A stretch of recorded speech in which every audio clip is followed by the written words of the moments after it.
Eh bien, salut tout le monde, c'est Lucas, j'espère que vous allez bien. On se retrouve aujourd'hui dans une toute nouvelle vidéo dans laquelle on va parler de comment bien gérer ses dépenses. Dans cette vidéo, je vais essayer d'être le plus clair et le plus précis possible afin que toutes les personnes qui regardent ne soient pas perdues et puissent comprendre tout ce que je dis. Alors pour pouvoir gérer ses dépenses efficacement, il va tout simplement falloir que tu saches ce que tu dépenses tous les mois. Dit comme ça, c'est peut-être quelque chose qui va te paraître absurde, mais je te garantis qu'il y a beaucoup de personnes qui ne connaissent pas les états de leur relevé bancaire et qui ne savent pas ce qu'elles dépensent tous les mois. Si tu regardes cette vidéo, c'est que c'est peut-être ton cas, mais ne t'en fais pas, on va mettre les choses au clair et on va améliorer ça très facilement. Alors tu verras que de gérer ses dépenses c'est pas très compliqué et que si tu le gères bien, ça va pouvoir t'éviter de perdre énormément d'argent. Alors du coup, comment est-ce qu'on gère ses dépenses ? La première chose que tu vas devoir faire, ça va être de prendre une feuille de papier vierge ou alors d'ouvrir un document Excel. La deuxième, ce sera tout simplement de prendre une feuille de papier ou ton document Word et tu vas y noter toutes tes dépenses mensuelles que tu fais dans le mois. Alors pour ça, je t'invite à faire un petit exercice et à commencer par le faire de tête. Tu vas marquer sur ce document uniquement de tête ce que tu penses dépenser tous les mois. Tu mettras le nom et le montant. Par exemple, tu vas pouvoir marquer Spotify 12 €, assurance voiture 10 €, crédit 100 €, etc., etc.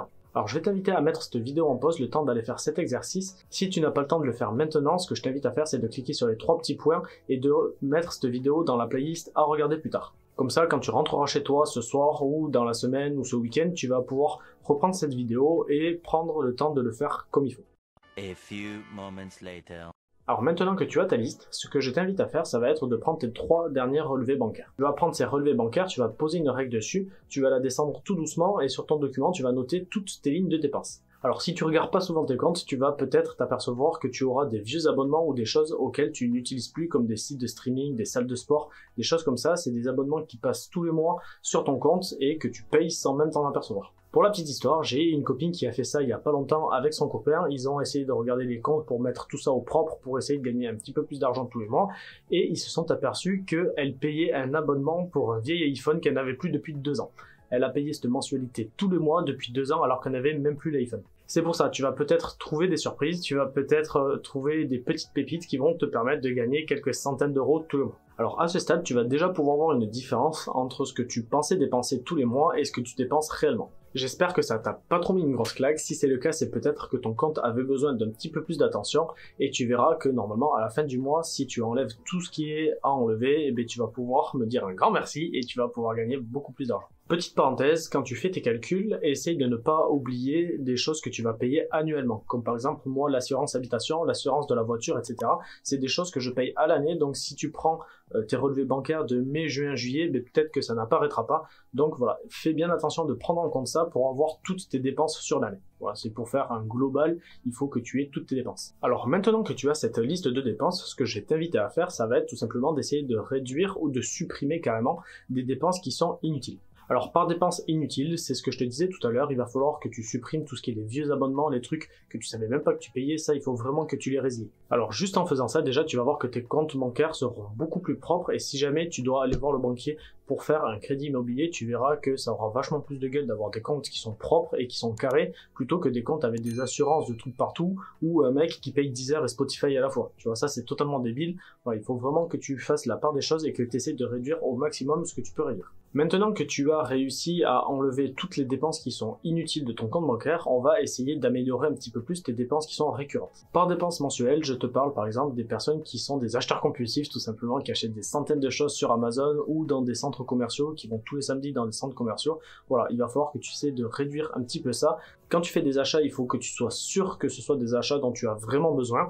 Et si jamais tu te poses la question s'il faut acheter ou non, je te mets la vidéo juste là de ce qui est un actif et un passif et essaie de te demander si ton achat est un actif ou un passif. Dans la majorité des cas, les personnes par exemple qui vont faire les soldes ou qui vont faire les boutiques le samedi après-midi, ils ont déjà une garde-robe qui est pleine à craquer et ça ne sert à rien qu'ils achètent de nouvelles fringues. Ce que je te conseille du coup, c'est tout simplement que tu vas devoir vendre un vêtement, tu te forces à vendre des vêtements avant d'en acheter un autre. D'une, ça va pouvoir te vider ta garde-robe et tu auras plus de place pour renouveler tes vêtements. Et de deux, ça va te permettre d'avoir un petit peu plus d'argent tous les mois et de payer tes affaires moins cher. Dans dépenses récurrentes, tu auras tout ce qui est fast-food, malbouffe, livraison, etc., etc. Ça coûte énormément d'argent. Personnellement, j'en suis très friand et j'en fais beaucoup. Mais j'essaye de me limiter et je sais que j'ai un budget qui est alloué à ça et j'y fais très attention. En plus de ça, je suis pas nutritionniste, mais je te garantis que de faire toi-même tes repas, ça te coûtera beaucoup moins cher et pour ta santé, ce sera bien meilleur. Et un dernier point de dépenses excessives que je vois chez certaines personnes, ça va faire grincer des dents, il y en a à qui ça va pas plaire, mais pour les fumeurs. Tous ceux qui fument, je ne vous dis pas d'arrêter de fumer, mais si vous avez une grosse consommation,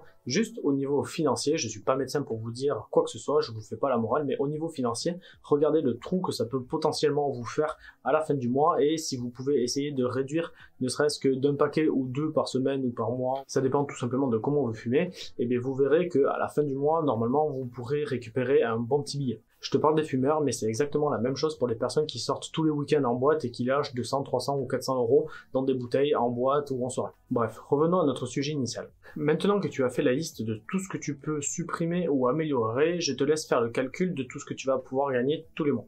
Tu peux aussi me le mettre en commentaire, je suis assez curieux de savoir combien cette technique a pu te faire gagner ou du moins pas perdre d'argent tous les mois, voire tous les ans. Alors on arrive quasiment à la fin de cette vidéo, mais j'aimerais aborder un dernier petit point avec toi. Cet argent que cette technique t'a permis de gagner ou de ne pas perdre, tout simplement, ça dépend comment tu te places, j'aimerais que tu l'investisses et que tu ne la dépenses pas dans des conneries. Ce n'est pas parce que tu as réussi à économiser peut-être 50 euros tous les mois qu'il va falloir forcément que tu les dépenses dans d'autres conneries, que ce soit, comme je te l'ai dit, dans des clopes, dans des fast-food ou dans des bêtises que tu vas acheter sur Amazon. Alors tu les investis comme tu veux, mais je t'en prie, investis-les, que ce soit sur un livret A, que ce soit sur un compte titre ou un PEA ou ce que tu veux, investis-les. Si jamais tu souhaites investir cet argent mais que tu n'y connais rien et que tu ne veux pas les laisser sur un livret A, que tu veux les investir en bourse ou dans des cryptos, ce que je t'invite à faire c'est de t'abonner à ma chaîne et activer la petite cloche de notification. Je te ferai très vite des vidéos pour savoir comment faire tout ça. Si tu n'as pas envie de te casser la tête, je te mets mon lien Trade Republic juste en bas de cette vidéo. Si tu souhaites t'inscrire, tu auras une partie d'action jusqu'à 200 euros qui te sera offerte à l'inscription et tu pourras mettre tous les mois cet argent que tu as économisé sur Trade Republic afin de pouvoir les investir en bourse. Donc nous voilà déjà à la fin de cette vidéo. Si elle t'a plu, n'hésite pas à me mettre un gros pouce bleu et à m'écrire en commentaire combien cette technique t'a fait gagner sur un mois ou même sur une année. Je t'invite à aller voir toutes mes autres vidéos de la chaîne qui parlent de finance et d'investissement. Et si c'est déjà fait, je te dis à la semaine prochaine pour une nouvelle vidéo. Ciao ciao!